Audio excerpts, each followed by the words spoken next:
What's up, guys? Shauna here, owner of Infinity Nutrition and Health Coaching, licensed health coach and nutrition counselor.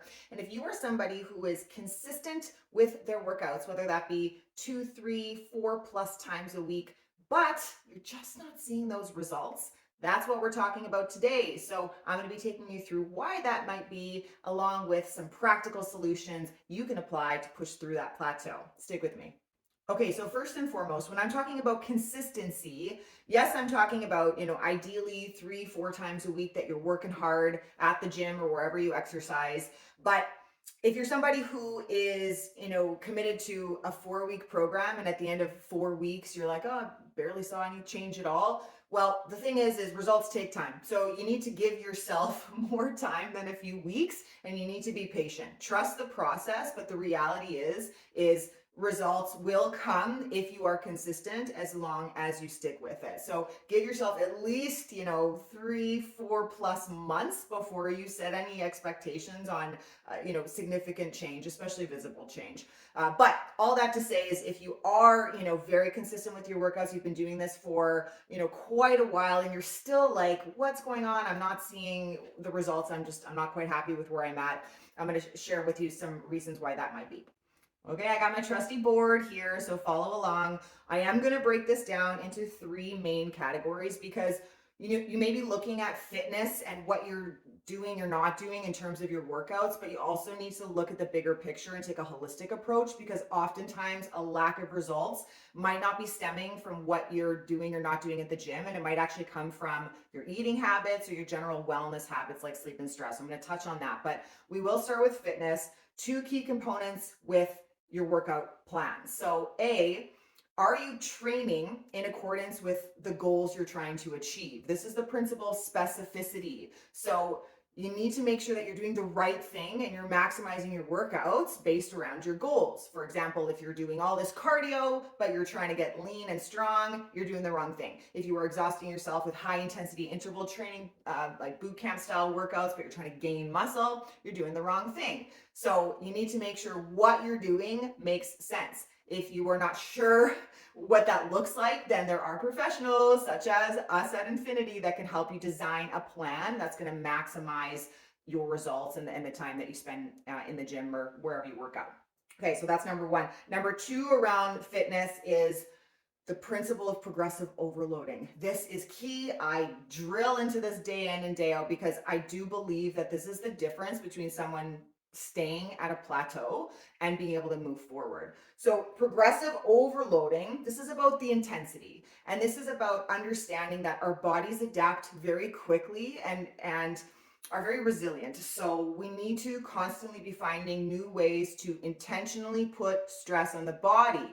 Now, you can do this in a number of different ways. A classic example would be adding weight to your exercise. You can add repetitions. You can add an extra set. You can manipulate the tempo. You can work on your form and your range of motion. This goes for endurance activities as well, adding speed or time to your runs, for example. But it always has to be something that you're focusing on. If you go on autopilot and you just do the same thing, then you're going to not see results. That's the definition of a plateau. So progressive overloading, intentionally putting stress on your body, not underestimating your strength, and finding new ways to challenge yourself every single time is super, super key.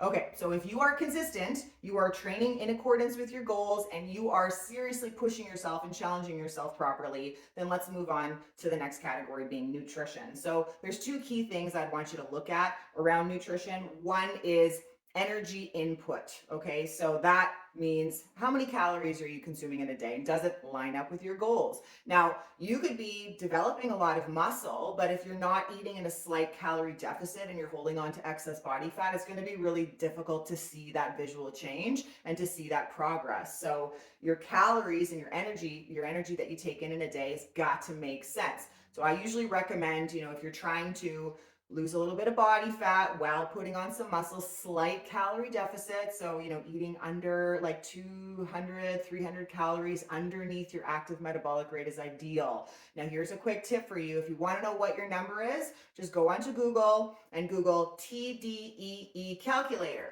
This is total daily energy expenditure. Okay, so if you plug in those numbers, then you'll be able to find out how many calories you should be consuming in a day for both maintenance and if you want to eat, if you need to eat in a calorie surplus or calorie deficit, depending on your goals, you can figure that out.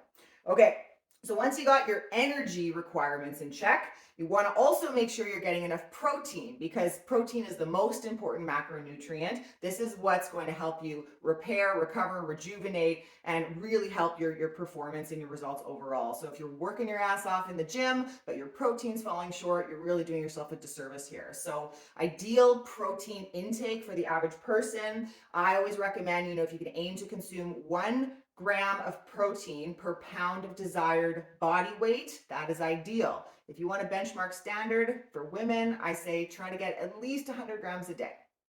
Okay, now the last thing we're going to look at, and unfortunately it's often very undervalued and underrated, but it is so important for your progress and your results, is your general wellness habits. So how are you sleeping and how are you dealing with stress?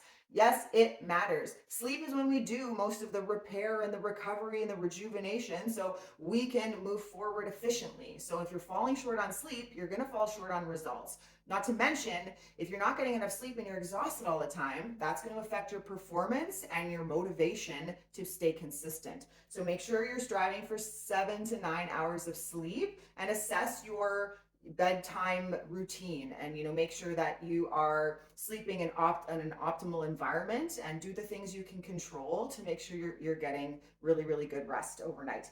The second thing is stress. Okay, now stress and chronic stress that builds up in our body over time, and it can be a nasty little thing when it comes to really holding your progress back. It can interrupt your hormones.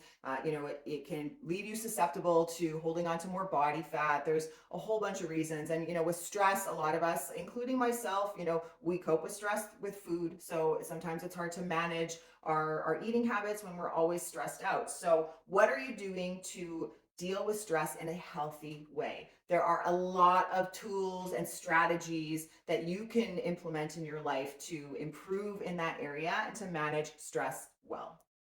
Okay, so to summarize this nicely for you, you want to make sure that in addition to being consistent, you're training your butt off and applying the principle of progressive overloading. You are seeing gradual but constant improvements, and you are really putting emphasis on the intensity of your workouts. You're also training in accordance with your goals and being very specific around the format of exercise you're using. All right, so you want to make sure that's covered. Nutrition, are your calories right? So is the energy you're taking in appropriate? And again, lining up with in accordance with your goals, and are you getting enough protein? So these two categories, one thing that you may want to consider that can be very helpful is tracking your workouts and tracking your food, because without data in front of us, this isn't about being restrictive, about being too crazy and strict. This is about knowledge. Knowledge is power, and it makes us in a better position to make informed decisions when it comes to moving forward. So consider tracking your workouts and your